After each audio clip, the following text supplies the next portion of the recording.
Hey, if you're pregnant over 40, I have just the community for you. It's a private community away from Facebook where women just like you come together to meet and support one another during pregnancy. To sign up for the waitlist, go to over40fabulousandpregnant.com/waitlist and be the first to know when the membership is open. I can't wait to see you inside.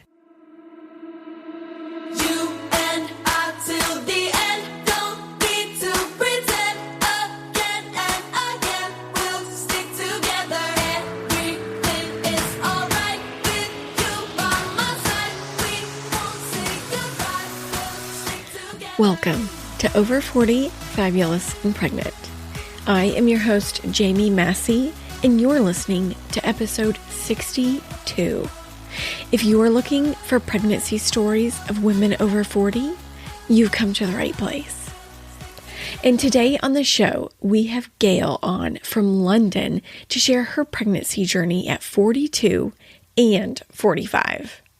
Now, she is mostly sharing her story at 45, but she references a lot about her pregnancy at 42. So it's not quite two stories, but mostly. And in this episode, yes, Gayle has 2 natural pregnancies with her own eggs. I know y'all really like the natural pregnancies, and honestly, I kind of don't like the word natural, and I'm sure y'all don't either, but spontaneous doesn't feel right either. So unless y'all have a better word for me than natural pregnancies, I'm going to stick with it. And she had 2 amazing births too. Like they were under 4 hours apiece. Her first one, she almost didn't even make it to the hospital. Amazing. So I'm going to try and keep it a little short today. I had my mom, sister, and niece in town for a long weekend, and they wore me out. My niece is 3, and I loved being around her. She helped us do animal chores, and she cracked all the eggs for breakfast. And then this morning, she bawled because she didn't want to leave. Oh, so sweet. I didn't want her to leave either. And, I'm just not feeling well. I either want to spontaneously nap or throw up. I haven't thrown up yet, actually, for the record. I'm still on the verge. And we are planning a baby moon. I don't really love that word either, but you know what I mean. I know Candace went on one. I mean, are baby moons even a thing? We were thinking of going during the 2nd trimester at the beginning of April. I think that makes me about 25 weeks. We didn't have a honeymoon, so I'm feeling pretty good about this vacation. My goal is to lay around in a bathing suit all day in the sun, have some spa time, and eat good food, all while being close to a hospital. We have been talking about the Bahamas. Now, I know hospitals aren't great there, but I feel okay because it's the 2nd trimester. We even kind of talked about Hawaii, but it's just too many days of travel just to get there. So I am taking suggestions or recommendations for the Bahamas. I haven't been, and neither has my husband. So we are all ears for what to do there or stay. We have an appointment with the birthing center on Friday.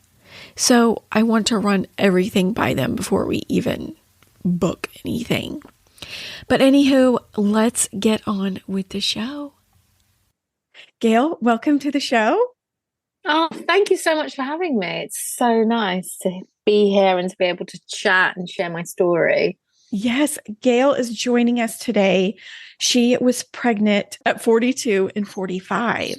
I think we are going to share her story at 45 and then reference her pregnancy at 42.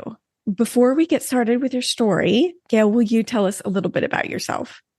So my name is Gayle. I'm now 49 and I live in London, in a place called Brixton, with my fiance and my 2 children. And I am business mentor, a lot of the time with small businesses, but a lot of the time whether people have started businesses or they're 5 years in and whatever size or shape or whatever type of business it is.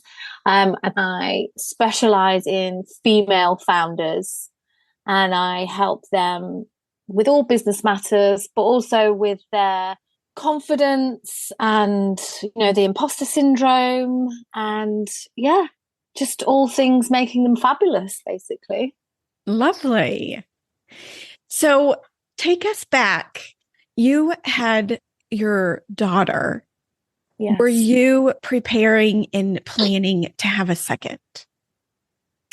We'd been, I think she was probably about 2 and I was like, okay, what are we going to be doing? Like, what are we thinking?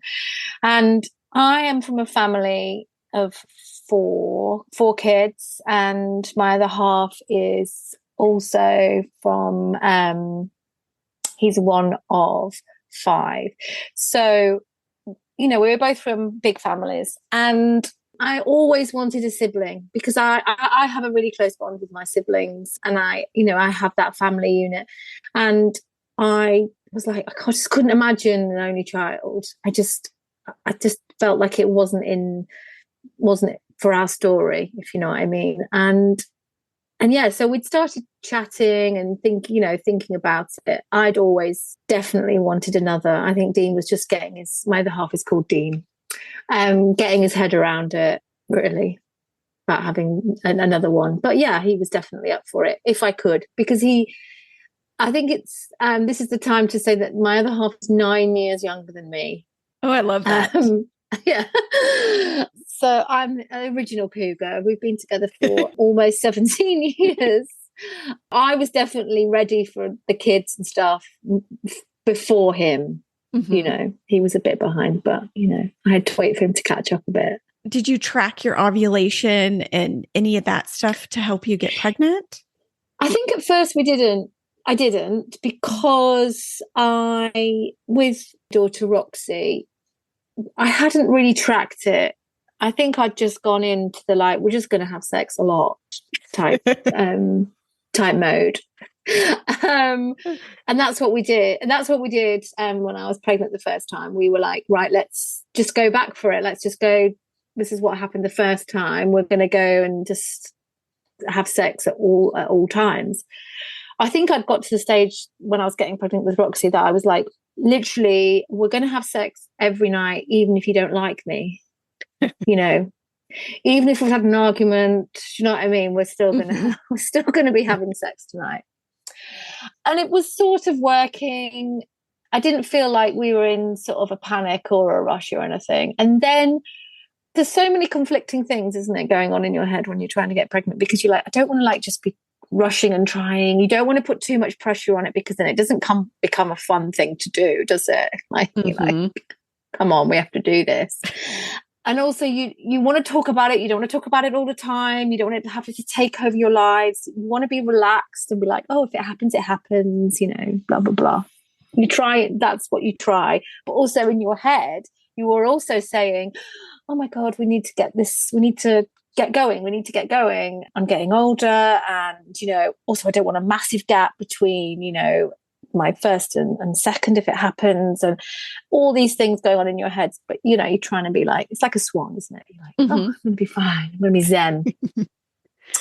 Then I did download like a period tracker app for my phone, so I could see the days they told me I was definitely ovulating and ripe, which I use quite a lot.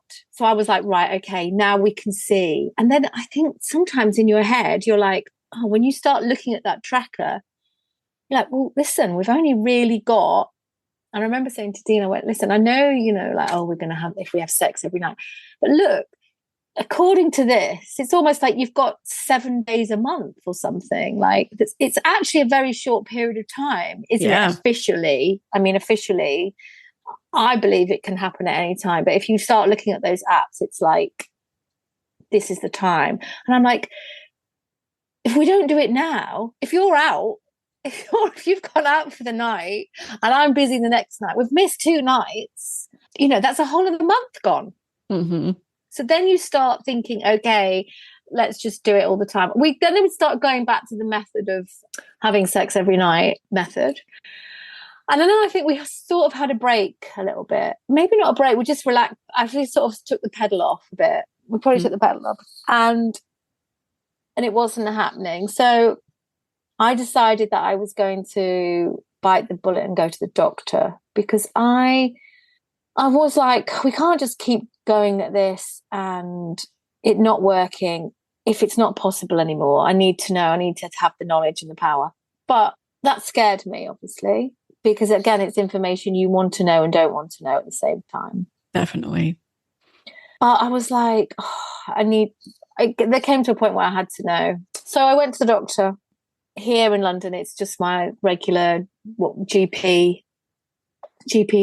I'd actually stayed with even though we'd moved house in between my 2 pregnancies, I actually stayed with the same doctor from my previous house, because I think once you know sort of your doctors, it's nice to stay with the same people. Mm-hmm. Also, I was like, well, if I get pregnant again, they have community midwives there. And I don't know if you understand what I mean by when I say community midwives.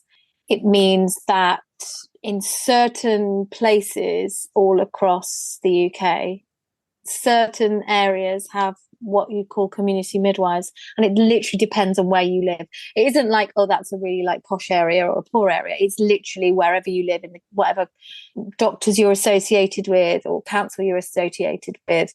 The community midwives, it's more like when you meet the team, the midwife team, more often than not, you will see the same midwife throughout your pregnancy. And that midwife will potentially, if she's available, be at the birth of your child. So you get to know the same midwife all the way through. That's nice. Yeah. I thought it was a thing. I just thought that was how it goes. Because obviously that my doctor has community midwives. And then I started talking to other people and I was like, yeah, and they were like, oh my God, we've never met the person. Do you know what I mean? And so I feel lucky that this is where I live. So I was like, I'm going to stay to the same doctors. Anyway, so I went to have, it was a blood test for fertility, but to check my levels. Mm-hmm. And the doctor was like, yeah, we can check. So I was to have a blood test on day 13 of my ovulation and day 21 to check the levels. So I was like, okay, we'll just carry on and we'll wait for the results. It wasn't a long wait, maybe a week, maybe a couple of weeks, maybe even less. And I remember we were in the park when she phoned me and she said, oh yeah, real cash, when they phone you in a real casual manner. Yeah, Gayle, there's nothing wrong. You should be completely fine. I think she said your estrogen is a little bit high. But here's the thing, I was still breastfeeding Roxy. I am here to break the myths. I have breastfed basically the whole time. You can get pregnant when you're breastfeeding. Anyway, so she was like, yeah, it's completely fine. I'll see you. We'll do the next test on day 21. I never went back to get my day 21 test because I was already pregnant. Oh my gosh. And I think that's why my estrogen was a little bit high, because I was actually already pregnant. And I also feel that once I relaxed and went and took that decision to sort of go, I am going to go to the doctors and sort of see if I'm okay to carry another child, to get pregnant, my body just relaxed a bit. So how long did it take? I'd say on and off, a year. So yeah, I'd say a year and a bit, maybe. of like on and off trying and then really trying and then like, oh, okay, everything's fine, and then relaxing. I think I'm having spoken to a lot of other, and this comes from also from, you know, speaking to my other half about it, about the pressure. You know, it is a two people thing, you know, getting pregnant, and I think they feel it as much as you do. And I think once we relaxed a little bit, I was lucky enough to get pregnant with number 2. Wow. So were you just late on your cycle? Is that what prompted you to think you were pregnant? Like with Roxy, I sort of knew. And Dean always says he sort of knows. I just think I just never had another period. I just didn't have another period. And I was like, oh my God, I'm going to check. So I did just a home test. Mm-hmm. And what were your thoughts when you saw that positive pregnancy test? Oh, it's just, you know, beautiful, happy relief and joy, I guess. But also then the fear. Yes. It's like happy and joy and fearful. Oh my God. All of them. All over her. The anxiety, that sort of anxiousness, and you want to relax and really enjoy it. But you are, you know, and excitement. And I was just really happy that I was going to be able to do it all again. But I doesn't really tell a lot of people until we have got to that 3 months. Okay. The second trimester. Yeah. Till we've had a scan and seen. I don't know how it goes there, but you have to wait a certain time before a scan and then another scan, unless you obviously pay for as many scans as you want. But on the NHS, you wait a certain period of time. So yeah, we always waited until the 3 months before we sort of started sharing it with everyone. I mean, obviously I told close friends and, you know, my family. We still keep it a little bit. We keep it as for us for a bit. And obviously I didn't want to tell Roxy, my daughter. I'm going to tell you a really funny thing. And this is the thing. She was at nursery and I dropped her off at nursery. And when I picked her up, the nursery teacher said to me, "Oh, Roxy says you're pregnant. Congratulations." And I was like, "Oh, great. I'm not." And she said, "Oh, she's completely adamant that you're pregnant." I was like, "Oh, well, I hope to be soon, but I'm not pregnant." That was the week later I did the test. She knew. I know. Wow. Like, I know. Why did she tell? I mean, I don't know. I hadn't even done the test, so she was right. Wow. Even a kid's intuition. Yeah. If you knew my Roxy, everyone would be like, yeah, of course Roxy knew. Wow. That's amazing.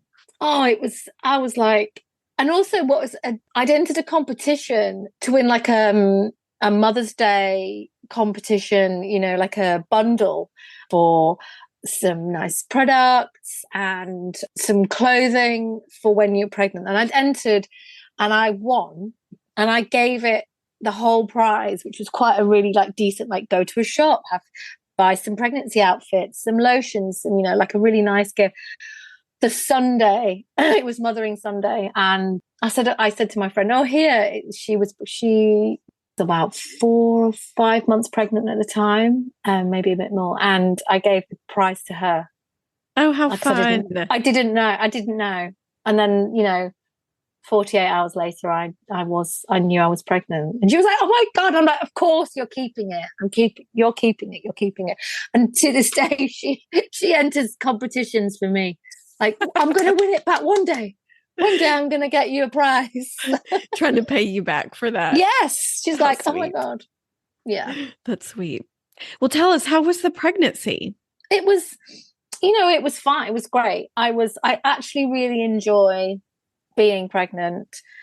I don't know. I feel really free and confident. And also you get treated really nicely everywhere you go. And I completely lean into that. But on the flip side, I also have the worry and like, is everything going to be all right? Is everything going to be all right? Is everything going to be all right? You know, and you deep dive into ridiculous stuff on the internet, and the more you are into motherhood, especially being this is my second, the stories of heartbreak were at the forefront of my mind, more so than with my first, because, you know, I wasn't so surrounded by other women that were pregnant or had had kids, whereas suddenly in the second, you're amongst it a lot more. Mm-hmm. And you're sort of more aware of things that can go wrong. I think the more you desperately want something to be true, you almost don't believe it until you're holding a baby in your arms. And you sort of sometimes don't allow yourself to be like fully like in it or in love, or until the final moment, even when you see a baby on us. I mean, when you see the scans, yeah. Otherwise, apart from that, I'm a geriatric mum. I don't know what the name that you have in the States, but Same. Is it same? Mm-hmm. So I was immediately given a consultant. So what they do, they give you a consultant. And I was like, okay, this is the second time I've done this. And I'm going to have to go and sit in the wait for another appointment with the consultant. And they would say, okay, why are you here? Have you been told to come here? Like, the only appointment you're having is because you're old. As in, like, that's the reason you're here. There's nothing else wrong with you. You're here having a consultant because you're old. You're in that bracket. And I was like, yeah. So once they were, you know, giving me tests and stuff, they were like, okay, there's nothing else wrong with you, for want of a better word. And they were like, if something flags up, your midwives will flag it up.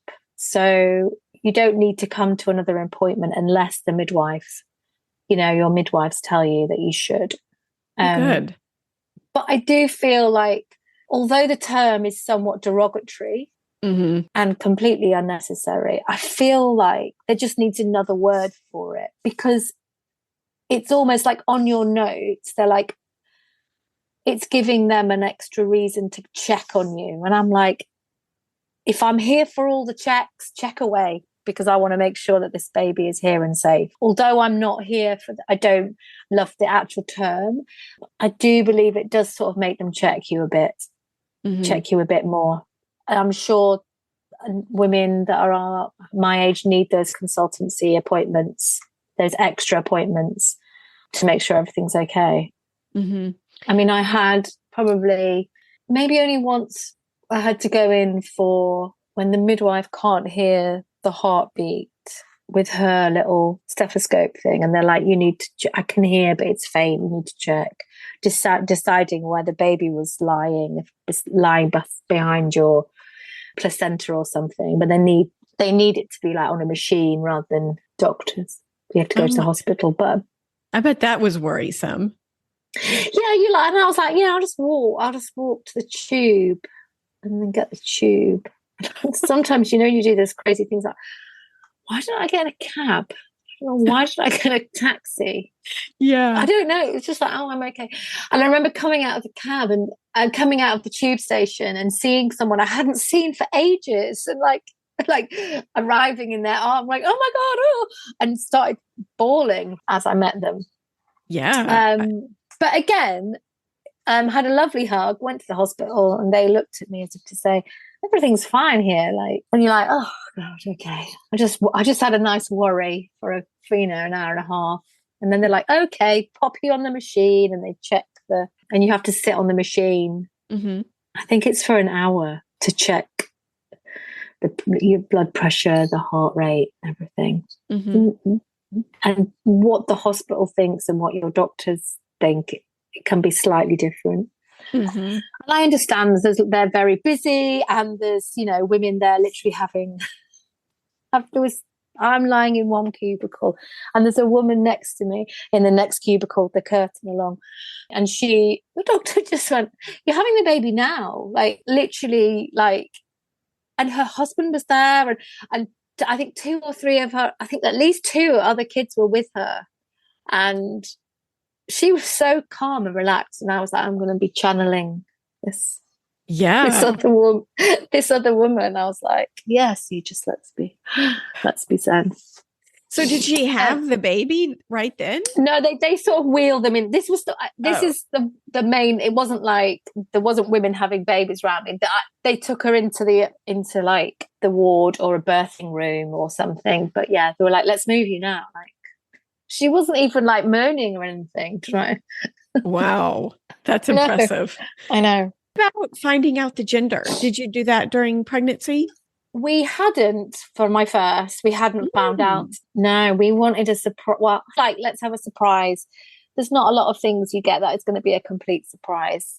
In my heart, I really wanted a girl. And again, I just wanted to be happy that it was a baby. Mm-hmm. Do you know what I mean? So we didn't find out the first. And I remember giving birth and with my daughter, and the midwife, her head was out, and the midwife said to Dean, my other half, "Oh, what do you think? I think it's a girl. Do you think it?" And he was like, "Yeah." And I was like, "Oh, I think it's a girl." Oh. I think it gave me that extra push. Yeah. Last bit. She also had hair, lots of hair, and the midwife went like this to the top of her head and like pulled the hair and said and she said, "Look, you can feel." And so I was able to put my hand down and feel the top of her hair. Oh, neat. I know. Yeah, so my daughter was adamant that I was going to be having a girl. And I was saying to Dean, I went, the thing is, we better find out. Should we find out? Because if it's not a girl, she might be like really disappointed. Like, we don't want to be building up. Maybe we should find out this time round so we can start saying, no, actually, it's definitely a boy, if it's a boy or a girl. And I think we'd not found out. I felt like this is our second pregnancy. We probably weren't going to have any others. And we were like, let's do everything slightly different, because then we've had experience of everything. We've had experience of not knowing. And then now we're going to have experience of knowing. So we did find out that we were having a boy at the scan, that they can do the gender reveal. Mm-hmm. How was that? I looked at Dean and I was like, because he really wanted a boy, and he wouldn't ever say that, but I know, of course, he really wanted a boy. And when it was, I think the midwife was like, "Look, well, that's not a leg. Look at that. Like, that's definitely." She's like, "It's definitely a boy." Like looking at the screen, and Dean was like, "Oh, Dean was real." And I think I remember looking at Dean, and then I burst into tears looking at Dean rather than the scan, because his face of joy. Mm-hmm. And again, then I was in like, "Oh, I know I'm having a boy. It's really weird. I'm growing a boy. I've got a boy inside." It was, I don't know, it felt weirder for me having carried a girl and then to be having a boy. I remember saying to my friend, I'm like, "I've got a willy inside me. I'm growing a willy. It's really weird."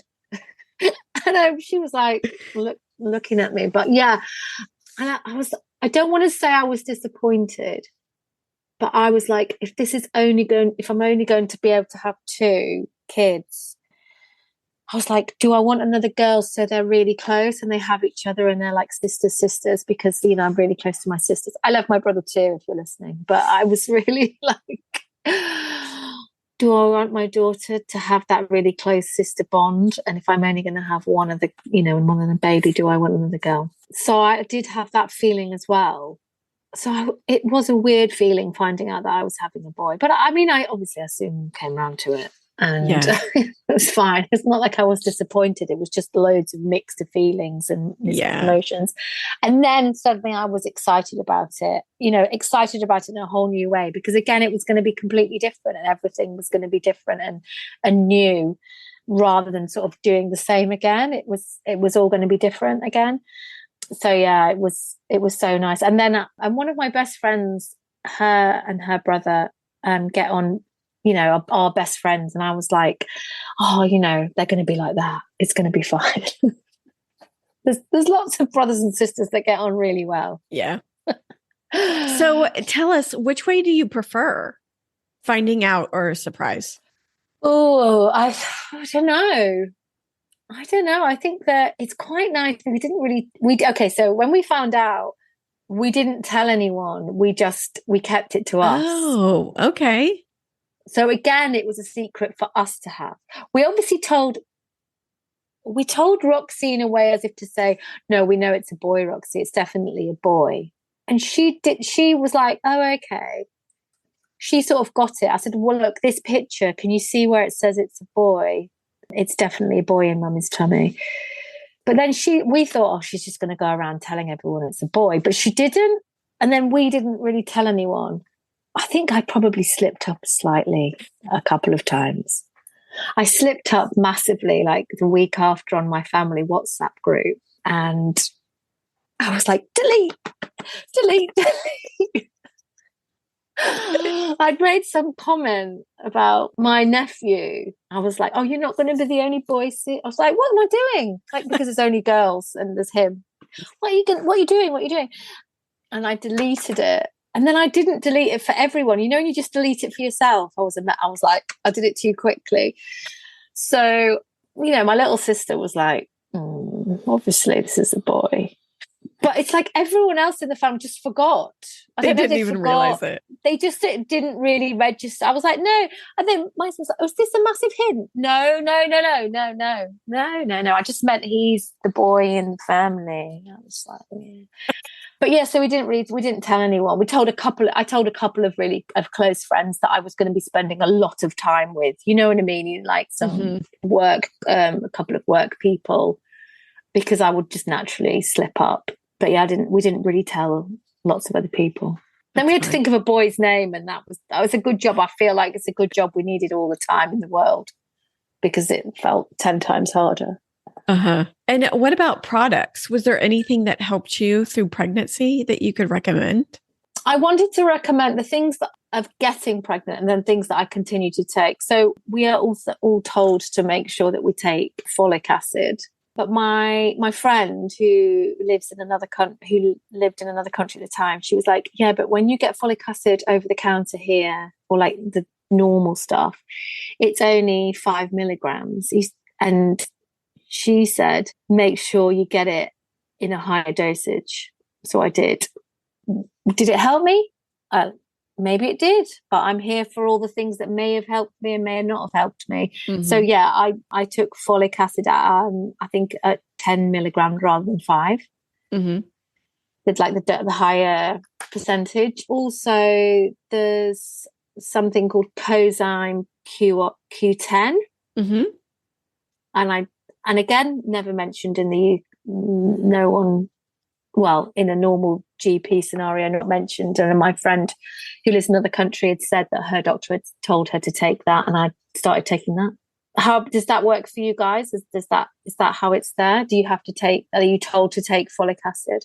I think that is in a prenatal vitamin. Yeah. But not separately. Yeah, not separately. Now the CoQ10, my doctor told us to take for, what was it? Egg improvement, egg quality. Yes. It's like, it helps all of your insides sort of do what they're meant to be doing, doesn't it? Mm-hmm. So I was like, well, that's good. Again, that's a good thing to take anyway, right? Yeah. And how did you prepare this time for baby and birth? Well, I working. I've always worked sort of for myself. So I was able to sort of I never have done like a 9 to 5 type job. Roxy was at nursery. So, I mean, I prepared by looking through all her clothes and seeing which ones a boy could wear. I guess that sort of thing. I didn't do lots of other prep, really. I just carried on my normal life, mm-hmm. really. What about classes? Did you need classes this time around? No, I didn't take any classes. Mm-hmm. I don't think I didn't go to any antenatal classes, any NCT classes, nothing. Were you preparing for a vaginal birth? Yes, but I ate dates. That's meant to be really good for your mm-hmm. cervix. It's a good job, because I was like, I'm eating these anyway, and now they're good. Now that's been told I'm good. But yeah, I didn't really take any classes. I didn't do anything specific. I'm going to come off this and go, oh my God, I did this. But now you're asking me. No, I didn't really do anything specific to get ready.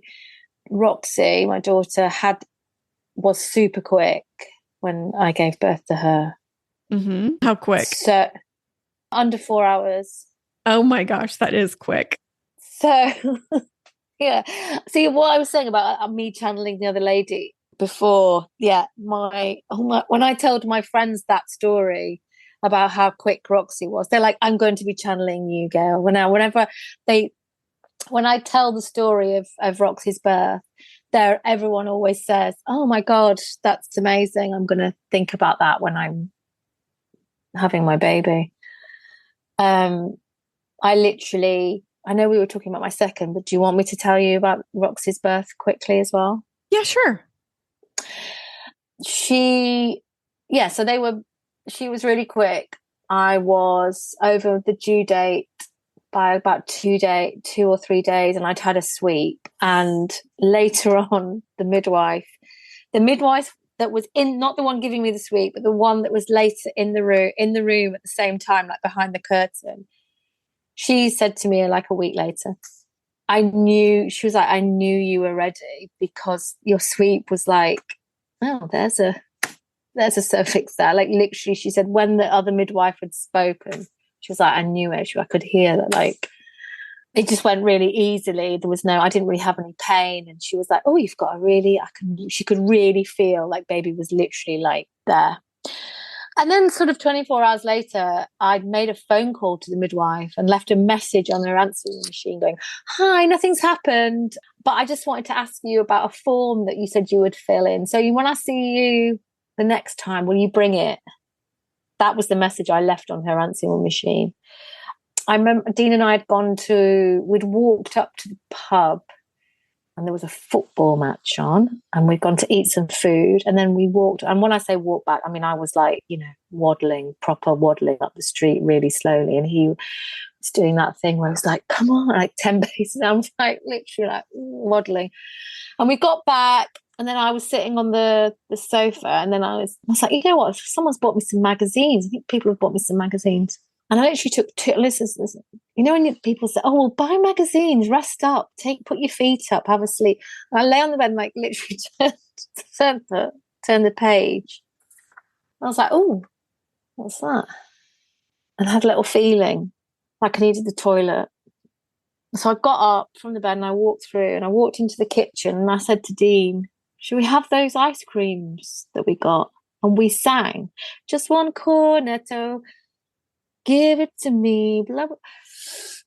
And as I got to the high note, I was like, oh, what's that?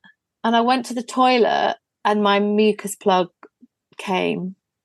And I said, is this a mucus plug, Dean? And if you've ever seen a mucus plug on any like pictures, everyone's looks different. It's not like this is the statutory picture, like just mucus. And then so my mucus plug had gone. I then emptied my bowels. I then went into labour. It was like, oh, like that. Like, bish, bash, bosh. I was like, oh my God. And then I was like, okay, I think this is it. And earlier in the day, I'd said to my bum, I'm ready now. Like, it was 10 days after my birthday. I was like, you can come now. I'm ready. And there she was arriving. And I was in the bathroom and I was like, oh God, took all my clothes off because suddenly I was really hot. And it's June, so the doors open, like everything's just, all the windows and doors are open. And I go into full on labor. It wasn't like, oh, this is a twinge, like, they're like, oh, walking around your house, put some nice music on, like take it slow, don't come to the hospital too soon, and relax. And so I was like, in my head, I was like, if this is the beginning of labor, what am I going to do? Because this is like full on painful. Like, if this is the beginning, how am I going to get to 8 hours of this? Like, when you like 10 hours of people in labor for 12 hours or 10 hours or, the next day, I was like, if this is the beginning, how am I getting to the end? Oh my God, I'll relax. I get into the bath. I got myself into a bath. I got into a bath and then I was like, I must have sat there for about 2 or 3 minutes. Like, no, this isn't, no. Got out. I was like, oh my God. I was like, phone her back. she was like, oh, Dean walks into the bathroom and he says, oh, who's this? I was, oh, that's like, look, holding my phone up. Like, who's this calling? Who's this calling? I was like, oh, it's the midwife calling me back for the message I'd left like an hour earlier saying there was nothing happening. He was like, oh, it's Dean. Like, something's happening now. And she was like, oh, okay, I'll call me back in an hour. I was like, okay. And he was like, okay, we'll call you back in an hour. And I was like, I was in full on labor now by this point, still just in the bathroom, completely naked, like hot, just like, anyway, I think it maybe have got to 40 minutes later. And I was like, call her back. We're not waiting an hour. We're not waiting an hour. Call her back. Call her back. So she was like, right, I'm coming now. She arrives at the house. She says, Gayle, can you make it to the bed? I need to look at you. Like, can you get to the bed? And I was like, okay, give me a minute. I was in like in between surges, in between contractions. You feel like in that time in between, you can do anything. It's almost like the pain, I'm back, I can do anything. The pain that I can. So in that few minutes, I went into the bedroom, lay, and she was like, you're fully dilated. You are going to be having a baby now here, or we're going to call the ambulance. And I was like, what have you got? As I looked at her, what have you got? Like, as if like I was going to be taking drugs now or something. And she was like, not really anything. It's like, as if like it's all too late for that. I was like, no, we're going to the hospital. So Dean phoned the ambulance, and the ambulance came quite super quick. And she was like, you're going to make it into the ambulance. So I was like, yeah, you need to put some clothes on. You don't need to put any. I said, I don't care. I don't put any clothes on. My front door's there, the ambulance is there. Like, I'm just going to get out there super quick. It's like, I don't know, it must have been 11 o'clock at night. I don't care. I'm having a baby. I don't need clothes on. They were like, you need to put some clothes on, Gayle. So I was like, Dean, the white top, get the white top out. Why haven't you got the bag ready? I didn't know we'd have no time, like literally, like no time. We had packed the bag, the hospital bag as you do, but probably not completely 100% finalised it, because you think those are the bits you put in as you're literally slowly leaving. No, shove them in. This is that's it, gone. They were like, we're going to have to like blues and twos it to the hospital to get you there in time. They start then having a chat. The midwife and the ambulance guy start having a chat. By this time, I'm on the gas and air. I come off the gas and air. I said, I thought we were in a rush. Like, what are you two chatting about? I then start giving Dean instructions like, did you shut those windows? Have you got my bag? Did you shut the front door? Have you done this? Have you done that? And everyone's looking at me as I'm like, literally like, there's a baby arriving. I'm like still telling everyone what to do. Classic Gayle. So I had gas and air, which sort of relaxed the procedure slightly. Made me feel a bit like, ooh, woozy.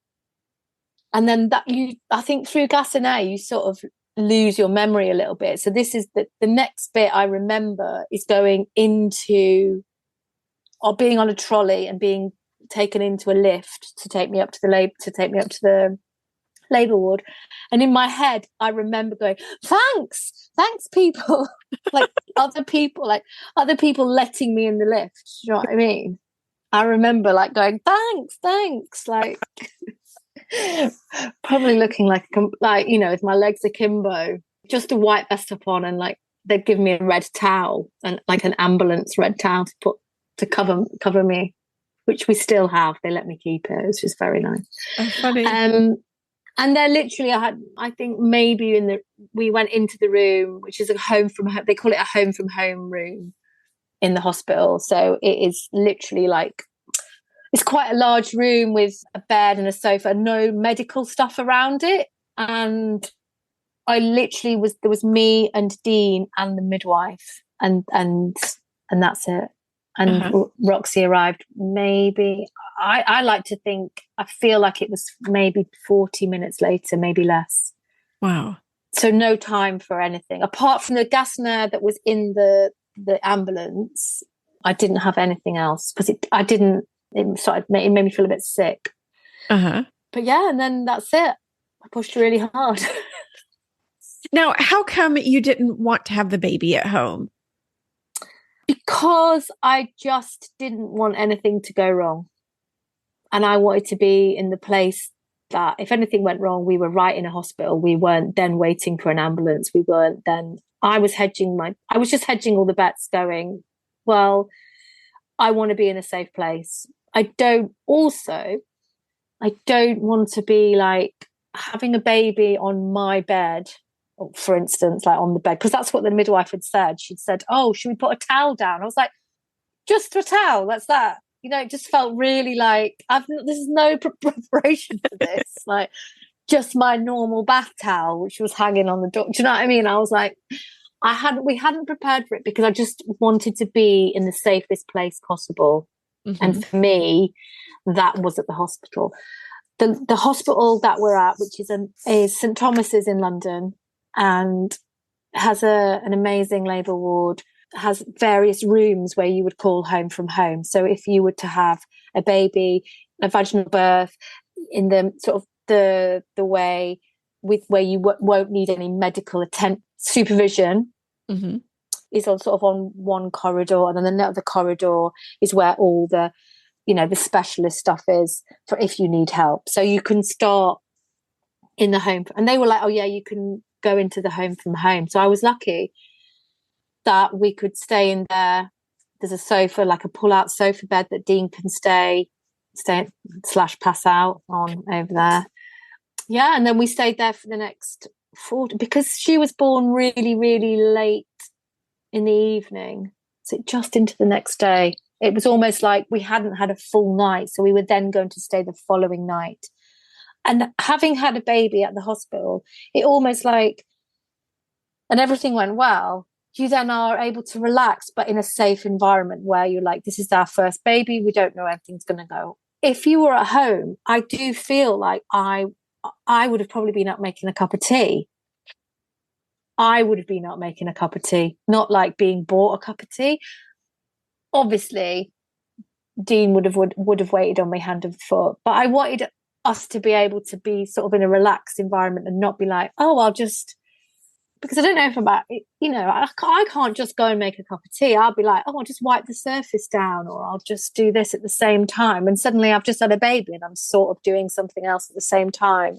Mm-hmm. I wanted to be able to have that time at hospital. And if I always say to people, if they let you stay, sometimes just take it, because it's the only time you're going to be able to just do nothing and be looked after 100%, rather than being in your own home. Mm-hmm. I mean, I get it. Some people don't like hospitals for one reason or another, but I wanted to be in a safe environment. Mm-hmm. Hence why with Monroe, with my second, that I wanted the same sort of experience, I guess. Yeah, that's what I was going to ask you. What was the birth plan like for him? Well, the same with him and Roxy. I didn't really have a birth plan. I wanted to be relaxed about it, because I know that birth plans don't often go to plan. It's like they call it a birth plan, but really it's anything can happen. As long as there's a baby at the end of it, I'm good with that. Yep.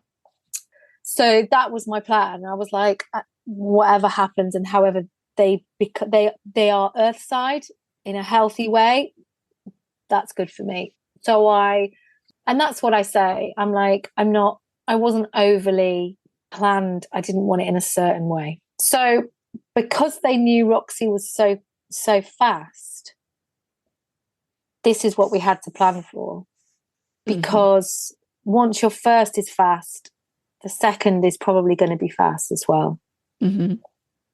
So, and again, they immediately, because I was, in the geriatric form, older mum, they immediately, when I was pregnant, they were like, oh, well, we'll get you to 35 weeks. We'll get you to, do you know what I mean? They were like saying, I was like, hang on a minute. I want to go as far as I can go. I don't want to, can we talk about that at 32 weeks or 33? I don't really want to be having that conversation at 12 weeks or 20 weeks or whatever, 28 weeks. I want to get to the, early 30s and then start making decisions about what we need to do. and because let's see how my pregnancy goes before we start like making decisions about what's going to happen at the end of it, Right. So I was like, that's the only thing that I said. I said, I'm not going to make any decisions until it comes closer to the edge. And they were like, okay, that's fine. And they were like, okay. And then I think at about, he was due in November. It was just the beginning of November. And they did a size test, when they predict how big your baby's going to be. Mm-hmm. And they were like, oh, they kept saying, oh, he's going to be big. He's going to be big. I feel like he's going to be a big baby. And I was like, oh God, okay. So they were like, you shouldn't go over a certain amount of time. So I then spent, the later it got, I remember sitting in, again, one of those waiting rooms, waiting to see a midwife, and them going, well, we don't, because of things that can go wrong, we don't really want you to go further, much further in the pregnant, he's going to be big and we don't want you to go much further. So we're going to look at induction.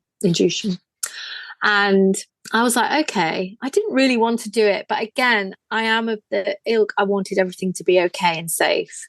But I still wanted it to be in the same sort of environment as Roxy had been born, in that lovely room. I'm like, this is the sort of thing that I really want. They were like, well, I tell you what we'll do. We'll speak to the consultant and we'll speak to the head midwife. So we had an appointment with the head midwife. I was like, but they want to induce me on like Thursday afternoon and it's already Tuesday. Can I see her beforehand? Like, when am I going to see it? Like, it's Tuesday now and they want to induce me on Thursday. And they were like, right, we've got you an appointment on Thursday morning. But come in ready to have a baby. Like, so like, okay, which is really weird for me. Like, I wanted it to be in the natural way, but I didn't know what an induction would look like or how it would work. How far along were you? I was 37 weeks. So I was quite close. It wasn't like it wasn't like it was like a month early or anything like that. I just felt like, because I'd done it before, I didn't really want them to tell me what to do, but also I wanted to be in a safe place. So I wanted to speak to the head midwife. And so I had that appointment with her, and she was very matter of fact, that those sort of almost like, right, they come in and go, right. It's like, okay. So she checked me, and she also gave me a sweep as well. She went, I might as well give you a sweep while I'm here. I'm like, oh, okay. She was like, right, well, everything's fine, and I've given you a sweep, and you're obviously going to have a baby very soon. She said, if you go home today, you'll probably have a baby over the weekend. But if you go home, because you were so quick last time, you might not be able to get here. So what they were saying was that if I just went home and went into labour, whether I would be able to get to the hospital in time in a safe way to then, have a baby when I hadn't planned for a home birth, whether it was going to be possible. I didn't really want to have a baby like in an ambulance on the road, or like, Dean was like, I don't really want to be like on my own catching a baby. So she said, what I can do is break your waters for you, right? I can do it right now. And again, it's just one of those really weird scenarios where I was like, okay, so Roxy's staying at a friend's house, so she's okay, because we thought it might happen, the induction might happen. So we'd sort of arranged for her to stay over. And she was like, yeah, then. And I was like, so you're going to break my water, so I'm then going to have she was like, yes, so then you will have your baby today. Whoa. It's so surreal. Yeah, it is. I was like, okay. And I said, in this room, I said, if you do it, can we stay in this room? And she went, hang on a minute. And she went out to check, and she said, yes. She went, there's no one else booked. You can stay in this room and have your baby here in this room, which was a home from home room, which is what I wanted. The room next door to where I'd had Roxy. Oh, that's neat. Oh no. So I was like, the same. And the hospital, it is amazing. The view from these massive windows in this room is of the Houses of Parliament and Big Ben. Oh, wow. Yeah, it's we're talking like, this is a London baby. Welcome to the world. This is here it is. Yeah. So I was one room down and I was like, okay, we can stay here. We know where Roxy is. She's staying over with a friend and we can stay in this room. Okay, let's do it. So she broke my waters, which again was amazing because they do it with like, for want of a better, it's like a crochet needle or a knitting needle. I don't think Dean even realised it had happened. He said, when are they going to do it? I said, she's already done it. Oh my gosh. It's like, that's it. It wasn't like, I don't know, it was as simple as that. You know what I mean? It wasn't like, because obviously I was ready. They were just giving me a little like, right, we're going to happen. Let's do it now rather than like 24 hours later and it be like, So yeah, so then I went into labor. Not straight. I was like, oh, this is really weird. Now I'm just waiting. Now I'm sort of in this room waiting. So I said, right, Dean, go and get some food. So he went to the shop in the hospital and got loads of like this buffet selection of like, and they don't know what to get. So he just sort of gets everything. Loads of food, put it on the window. I remember the window ledge of this big windows. How we listened to music. It was quite nice, to be fair, because it was like, this is the time that you have with your other half. And when you have other kids and it's always like, it's them and them and something else in your life, to have that couple of hours where we just sort of chatted and listened to the radio and ate random bits of food. I mean, he ate. I was like, I don't know if I was. And I stood there with a towel in between my legs, sort of going, because when someone breaks your waters, it's quite a lot. It's sort of like a gush, and then suddenly it sort of keeps coming. And every time I stood up, I'd never had that build up before because I'd gone straight into like full on contractions with Roxy. I hadn't had like such a build up, and I was like, oh, this is really weird. Am I having contractions? I hadn't worked it out. And after about an hour or so, the midwife came in and she's like, let me check. She's like, yeah, okay, still everything's fine. You're coming. She's like, are you having contractions yet? And I was like, I don't think so. Anyway, she later says, you were definitely having contractions. She was like, your pain threshold is obviously like really high. And I'm just like, oh God, it's really uncomfortable for a minute. It's really uncomfortable. Oh, it's weird. Wow. And because contractions come and go, it's not like it's a really weird pain to describe because it's not like a constant pain. Like, if you break, if you hurt your arm or you hurt yourself, it's like, oh, it's constant till it goes away. Whereas a contraction is like pain, relief, pain. And then because I was always going back into relief, I was like, oh, okay, just like, and then suddenly I remember she'd gone out the second time or whatever, and I called her back in. I was like, okay, now, we're going now. This is it. She was like, oh my God, I was meant to call your midwife. So she then called the midwife, my community midwife, and my community midwife said she has never got to the hospital so quickly. She was like, I knew I needed to be at your birth because like you were going to be super fast. And I got in my car, like sped down, and my midwife walks into the room and almost catches Monroe. Like she was probably it felt like to me she was only actually in the room maybe 5 or 10 minutes. It might have been longer because whatever, but it feels like, and I was over the bed in a weird position. I was like sort of standing up, but it was really uncomfortable. And then I was like, no, I need to be on my back with my legs in the air.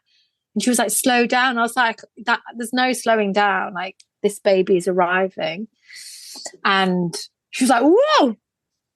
There, and then out he popped. Dean says it was almost comedy. Wow. Like, because he shot out.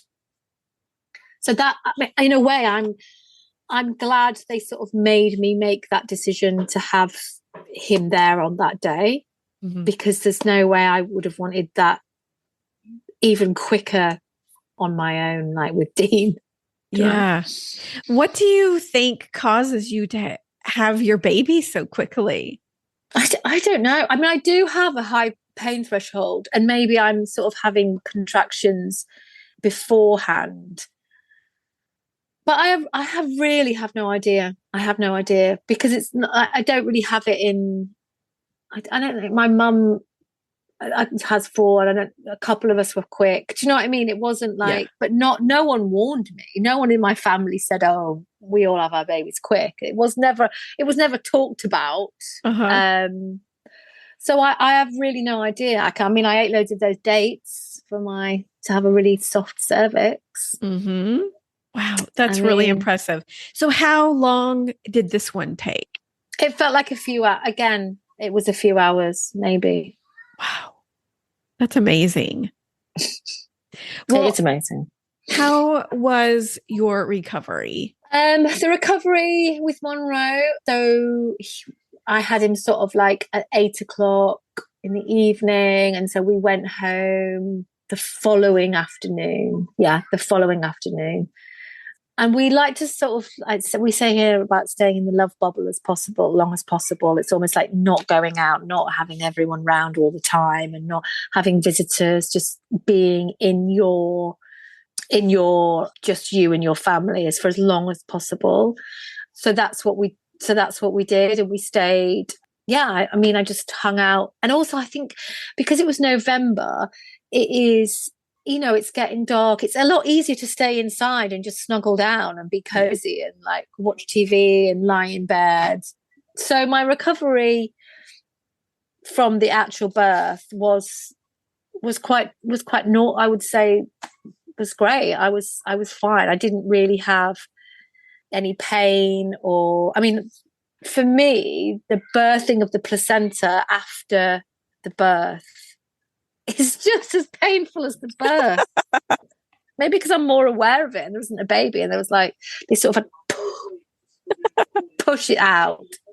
Yeah, the recovery was fine. Dean is great at not letting me do a lot, and I did a lot of lying in bed, and we had some friends take Roxy to nursery and stuff so we could just hang out together. And yeah, it was really nice. It was really nice.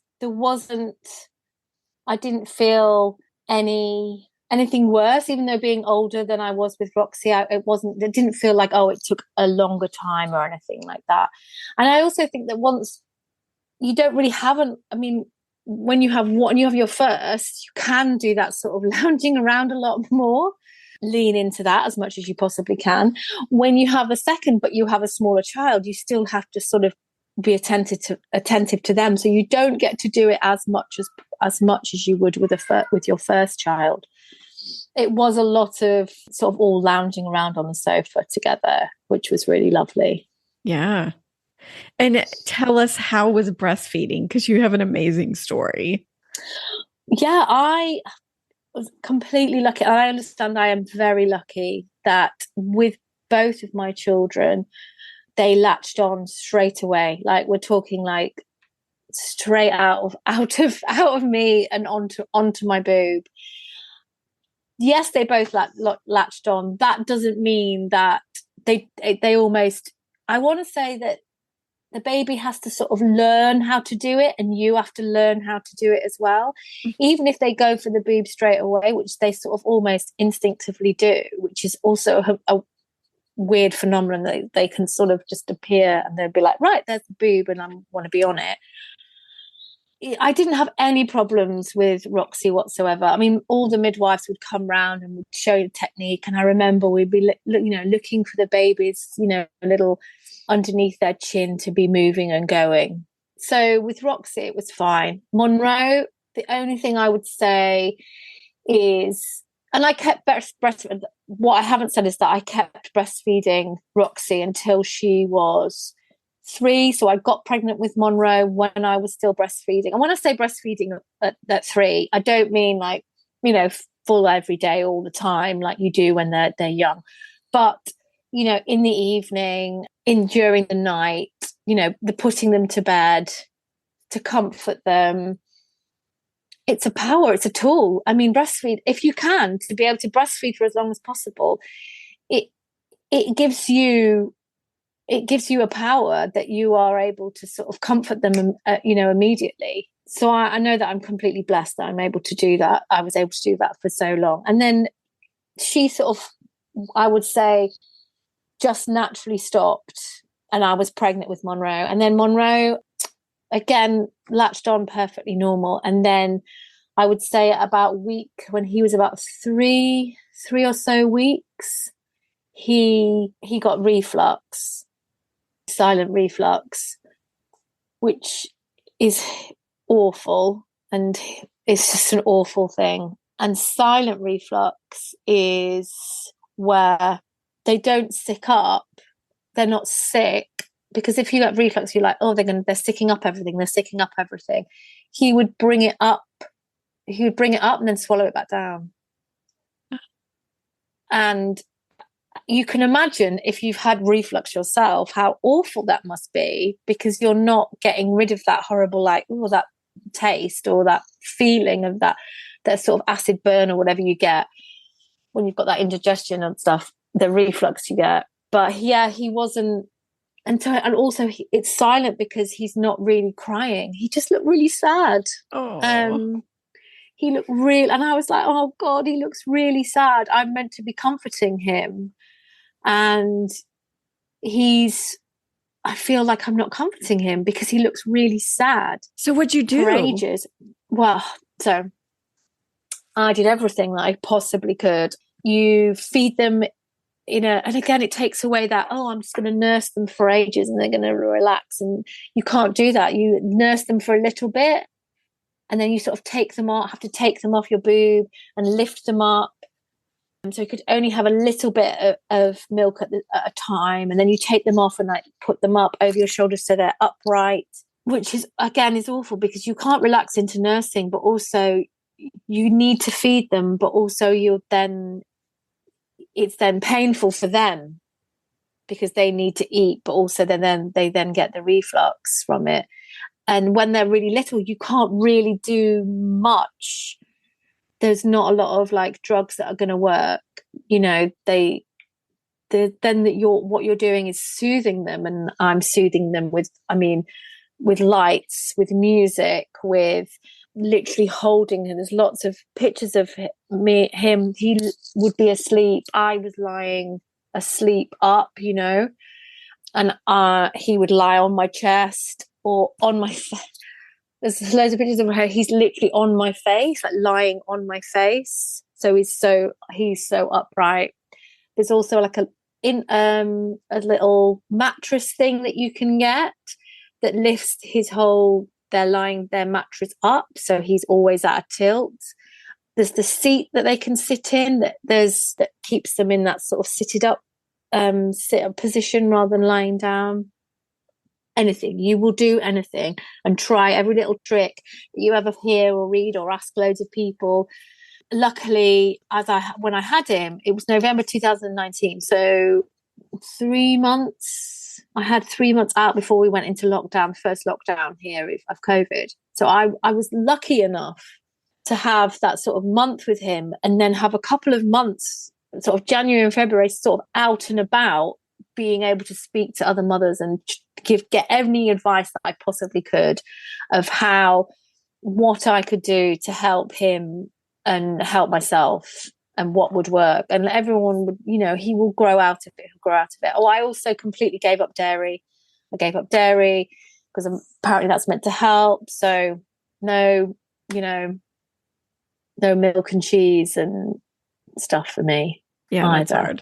Yeah, especially after you've gone so long pregnancy without eating loads of oh, I'm going to not eat this or whatever. And then you now I'm going to not have any dairy. No cheese though. Come on, cheese. Milk I can live without, but cheese, no. Yeah. So how long was it before he grew out of that? I'd say 6 months, at least 6 months. Wow. It was hard. Yeah, it was a really tough time because, again, you are getting less sleep than ever. Yeah. And you feel like what you naturally do, what I was naturally doing, feeding him, breastfeeding him, wasn't giving him comfort. And that was really, really hard for me. Really hard. And so how long have you been breastfeeding total? Well, basically 7 years. That's amazing. Because I was like, I mean, is there a world record I should be going for, right? I don't know. I think I only gave, I wasn't, the only time I wasn't breastfeeding was the time that I was pregnant with Monroe and Roxy had given up. So there was probably, maybe a 4 or 5 month gap, maybe. And Monroe now is still, I mean, there's still milk in my boobs, but I don't think there's very much left. I feel like most of it is him just comfort in the evening. But even so, it's less and less and less now. And now he will ask for it. Mm-hmm. How funny. His booby, mummy, please booby. Oh, wow. So when do you think you'll stop? Are you just going to let him wean off whenever he wants to? I think so. I mean, he's at nursery. It's not like, throughout the day and stuff like that. It's mostly like if he gets home and he's really tired, he'll say, come to the sofa, mummy, sofa. Like he wants to go to the sofa and have a snuggle. Or if he's in the middle of the night. So it's not a lot. It's not a lot now. I'm hoping that he will sort of just slowly, I think soon, Jamie, to be honest. I mean, he's just 4. It's going to be soon. Yeah. And mentally, after you had him, how were you? I think mentally, definitely, it was different for me the second time round. I think the first time I was completely elated. The elation was next level, and I had a lot of work stuff going on. But again, people would be like, "Oh, I could still do my work without." I didn't have maternity leave because I worked for myself, but I could take Roxy with me in a very relaxed, easy way. I would do a consultation with someone, and she would be lying next to me, and it was all just lovely and wonderful. And someone said, "Oh, it's like you just got a new handbag." That's what they said to me. She was so good for ages. Whereas I just didn't have that with Monroe because of the reflux. It wasn't quite as relaxed. He was upset more. I was getting less sleep. I was just more knackered. Mm-hmm. And, when you don't have enough sleep, everything feels 10 times worse. Yeah. Everything. And again, I felt like, I can't feed him in the way without him being sad. He's just really sad. Look at him. He looks really sad. And I think that it definitely really affected me. It was hard. It was hard. And then you're sort of keeping the family together. You're keeping everyone, like the family, your unit, and you're still being happy because you've got a new baby and a young and a toddler. And then we went into COVID, which again was super hard because then you don't have that support network around you. You can't go out and it's not like I was really that sort of person that I would be like, oh, I'm going to be going to like loads of baby groups or stuff like that. I just wasn't that sort of person. But, I was always, socially surrounded by other mums, women in a similar situation, people with kids. Just you generally are surrounded by them as you go about your daily business, and suddenly not to have that at all was really hard and really sort of isolating. I mean, it's all very well chatting on a phone or a Zoom call or blah blah blah, but we all know it's not the same. It's not the same. No. Yeah. Well, is there anything else you want to add about your pregnancy or birth? I want to let people know that it is possible, and you have to really believe that it is in your destiny. That just because it hasn't happened in your 30s, it doesn't mean that, or your 20s, it's not going to happen, in your 40s. and beyond for some women. And to be able to give yourself knowledge and power and understand what's good for you, but do it with as least pressure as you possibly can on yourself. There's a couple of stories that I have where they're very short stories, Jamie, where basically before this, I owned a baby and children's wear shop. Really? The reason I'm a business consultant is because I had a business for like 15 years prior to being a consultant. And that business was a baby and children's wear shop. So I had an actual physical store. So I built up my business, had a physical store with my own product, loads of other baby. And it was very giftable. It was like the gift. It was that shop you came for the beautiful gift. It wasn't like a general, I need 100 baby grows. It was like, oh my God, this is the most beautiful baby grow in the world, blah, blah, blah. I need it. Toys, the gift, the best place for go if you were an auntie and you wanted to give the best gift. The amount of stories I had in that shop of people, and I saw the story of people coming to buy a gift for a friend and not having babies, to meeting someone, to having a baby, to blow. I went on, each customer's journey became a story. Quite a few women in that store and guys would tell me that they had tried for a while and they'd stopped, and then they'd stopped, and then they'd gone on holiday. They'd gone through adoption processes. They'd gone through various things, and then they'd said, you know what, we're gonna stop. And then they got pregnant.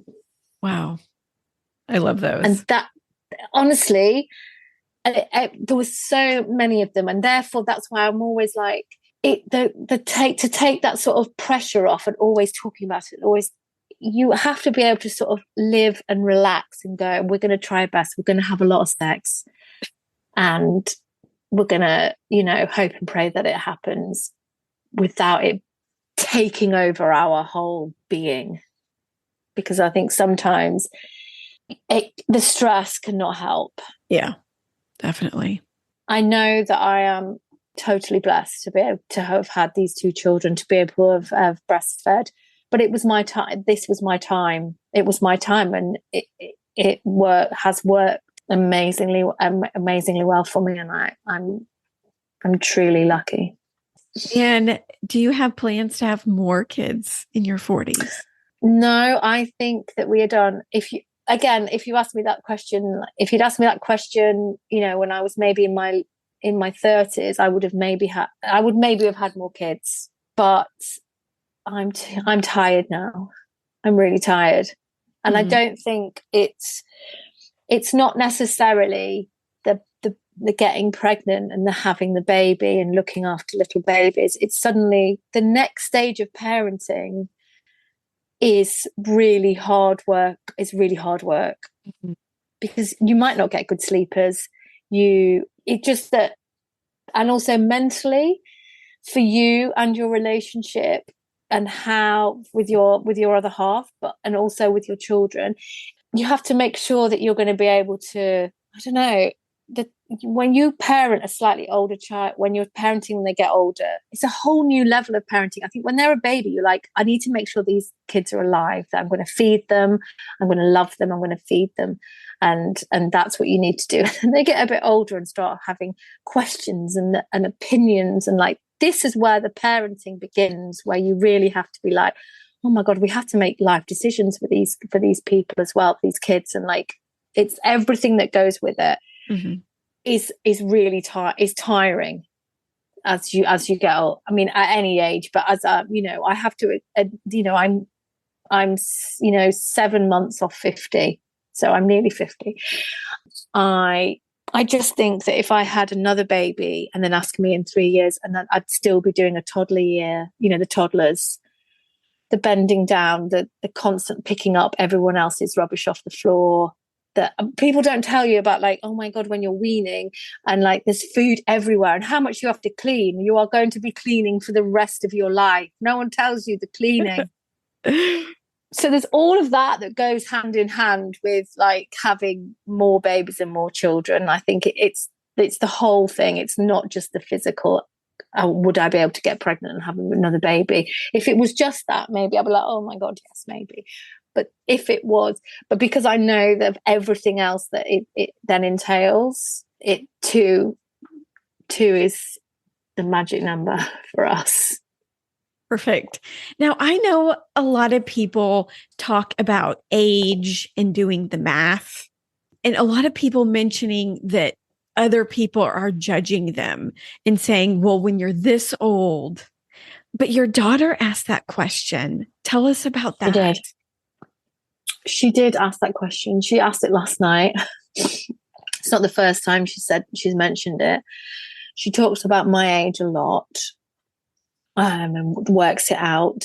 She's very clever, but she's sort of said, oh, when you're 80, how old am I going to be? Am I going to be a proper grown up though?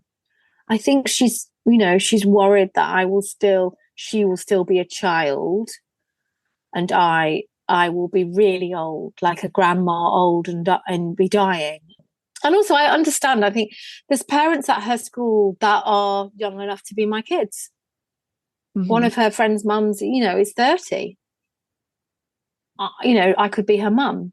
There are, and I said to her, oh, but blah blah's mum, she's in her 40s. Oh, okay. It was almost like, I think if she assumes other people are much younger and I'm the old mum, especially because Dean is 9 years younger than me. But yeah, it does make me sad, that she's thinking about that. That's the most sadness, that I don't want her to be carrying any sadness. But also, of course, I did the math or whatever. And so I was like, God, I'm going to be that old when they're this old, or am I going to be around if they're having grandkids? If they're like me and don't have their kids until they're 40, do you know what I mean? How old am I going to be? There's 101 questions that you could ask yourself, or you could say, but if you are not in the position to have had kids earlier, then this is where you find yourself, right? Yeah.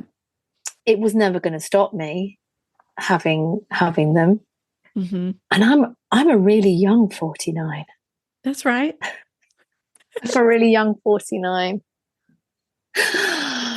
So, but yeah, it was more the fact that she's thinking about it rather than I haven't thought about it. I mean, people, I didn't get it so much. When I was pregnant with Monroe, someone said to me, oh, aren't you worried that he's not going to be okay? Like, aren't you worried? And people will say these things to you when you're older. They feel like they suddenly have a right to mention it. I think it was a hairdresser. It was when I say my hairdresser, I want to say it was a hairdresser that I'd been to maybe once. Maybe no, this is the first time I've been. So it wasn't my hairdresser. I know you have like long-standing relationships with hairdressers. Definitely. You know what I mean? Oh, my hairdresser was the first person to know. But no, this was like a first time I was taking, my hair in someone else's hands. But yeah, she said, oh, aren't you nervous? Aren't you worried that they'll have Down syndrome? And this is someone that doesn't know me. Like, that's the first thing she said to me. Wow. I know. How did you react? She had her hands on my hair at the time. So I was like, well, I said, I was trying to be like, I said, of course I've thought about those things, but it's not going to stop me. And I guess that we will cross bridges like that, like anything that happens when it happens. I think I sort of said something like that. And she was like, oh, I see. I don't think I could ever do something like that. But I feel like she's probably the only person that outrightly said it. You know what I mean? Well, I think probably, a lot of other people feel that and think that. But she was the only one that sort of outwardly said it. And people say things in roundabout ways, don't they? But she was the most blunt, the bluntest person. She sure was. And, I think it's a lot of people's concerns inside them. Like, it almost had nothing to do with you. It was really her concerns about it with her. Yeah. It was the fact that she wasn't going to be having any of the kids. And that's why she was worried. It wasn't anything to do with me and my decision. Yep. Yeah. Wow. What a question, though. I know. just is a cash, not, just in a casual way as well. Yeah. It's funny, isn't it? I think sometimes strangers will ask you questions that, your best mates won't ever ask you anyway. Don't you think that? Yeah. Yeah. I had someone ask me, well, aren't you worried that your baby isn't going to look like you, or you won't know what it's going to look like? Mm. And I said, I don't know what my kid is going to look like, even if it was mine and my husband's. Yeah, exactly. You don't know. Like when I was pregnant, I was like, God, Dean, can you imagine? Like, are they going to have hair like you? Are they going to have hair like me? Like, because Dean is black, there is always a million and one questions, because you're like, oh, the color, they could be any color. Their hair could be anything. They could look anyway. They could look exactly like you or exactly like them. There is no like how they would look. Their siblings could look completely different to each other. There is no, and a friend said to me, a friend said, doesn't it feel weird that Roxy doesn't look anything like you? And I went, don't you think she looks like me? And I was like, because for me, she looks exactly like me. Everyone can go on my Instagram now and have a look, but I feel that she looks exactly like me. She literally is me, like wow, everything. But I know. So again, whatever your circumstances, people will ask you those questions or make statements, and you're like, what? Incredible. And the thing is, I have found that however my friends and family have got pregnant, in whichever guise and in whichever way, everyone ends up morphing into their family and friends, into their family and their parents. It just ends up working in that lovely way it does. Mm-hmm. It's like with your partners, when you're like, you sort of morph into how your partner looks. It's exactly when you spend time with people, that they're your people. Therefore, of course, they'll be like you. Yeah. They'll have your mannerisms and the way you speak and, everything. Yeah. And what has been your biggest challenge being pregnant in your 40s? I think with the second, I again, as I said, I don't think it's the actual pregnancy. I feel like it was afterwards. It's afterwards doing everything else. I think I would say that the advice I would give is to make sure you're like super fit. To be like, because you're going to be like, running around after kids and bending down and be on the floor and on your hands and knees and like up and down stuff that you wouldn't never, that people, and I would say in our 40s and 50s, maybe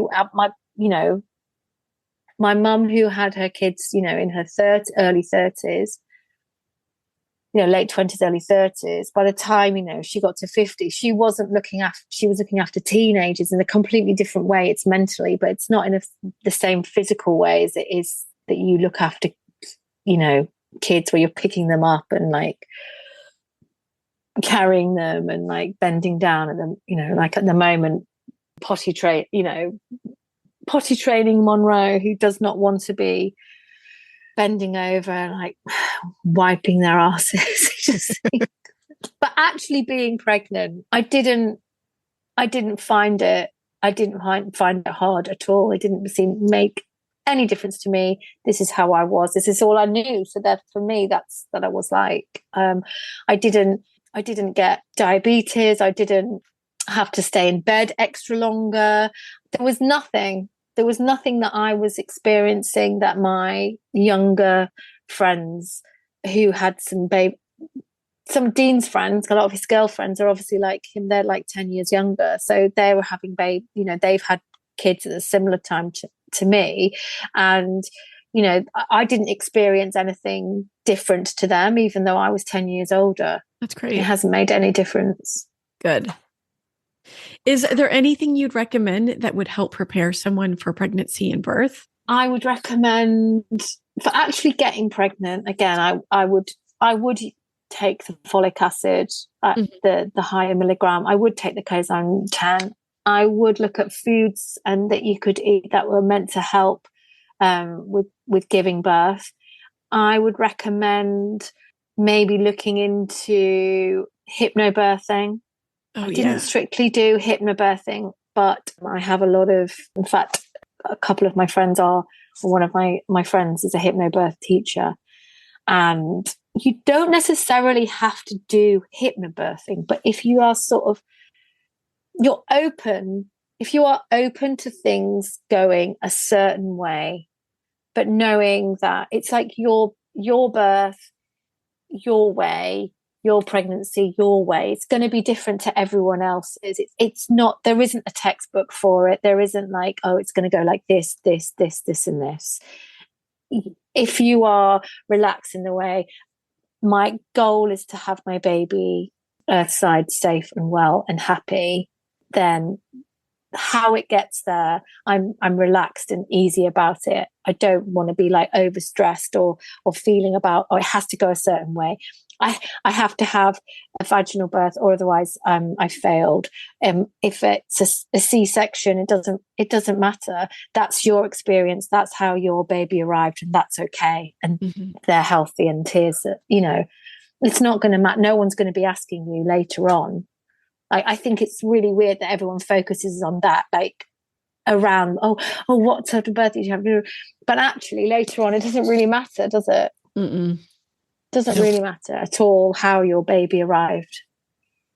Yeah, that's perfect. At all. Now, what advice would you give yourself when you were pregnant, if you could go back? When you're actually pregnant, I know people say to enjoy, you are pregnant for such a short time, relatively, in your life. And I think to really enjoy it, I think through the fact that I have visually, especially with social media, I was like, I'm going to take loads of pictures. I'm going to take the video. However you feel about the way you look on your body, you want to make sure that is completely documented, because it's going to be something that's only going to happen maybe once or maybe twice. Like the first time it happened, I was like, this might only happen one time. I need to make sure that I soak it all in, like soak it all up. I might have said, relax a bit more and lie down. But I did, I really enjoyed being pregnant and going out and about and being pregnant and like showing it off. If you're pregnant, I would say make sure you wear a catsuit. Wear a catsuit and feel amazing in your body, because being pregnant, wearing a catsuit, everyone looks just amazing. I would do it. I have a sequin catsuit, and everyone needs one when they're pregnant. Everyone needs one anyway. But like when you're pregnant and you're like, yeah, just have a catsuit, have a skin tight catsuit and parade around. I love it. Yours was great. Yes, I have an amazing catsuit. And where can we connect with you? So I have two platforms on social media. One is my personal one, where you will see me sharing my family and my kids and my parenting journey and things that, my kids have said, and my opinions on, my opinions on, I like thrifting, American, going to charity shops in England, pre-love stuff. I like festivals and sequins and getting dressed up. And that's just under my name, which is Gayle Haddock. And then my business one is Hustle and Fox. That's the name of my business. And you will find me chatting all things small business and entrepreneurship and female founders and confidence and having confidence in yourself and your business. And on the Hustle and Fox Instagram. Wonderful. Gayle, it has been such a pleasure. Thank you so much for coming on the show and sharing your story. Oh, thank you for having me. I absolutely loved it. And thank you so much for listening. I hope you have a great week, and I will see you next Monday.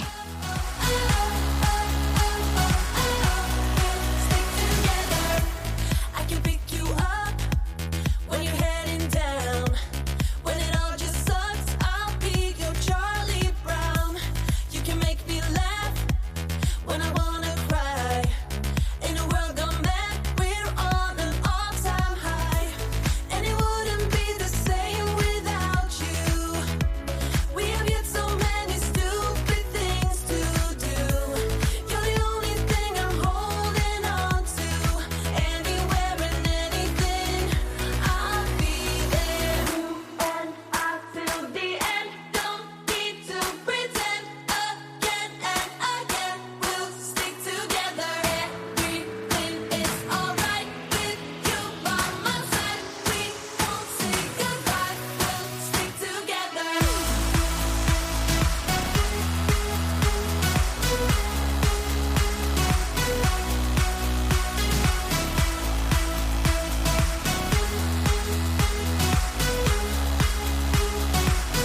Can you Hi, hear? Monroe. How are you?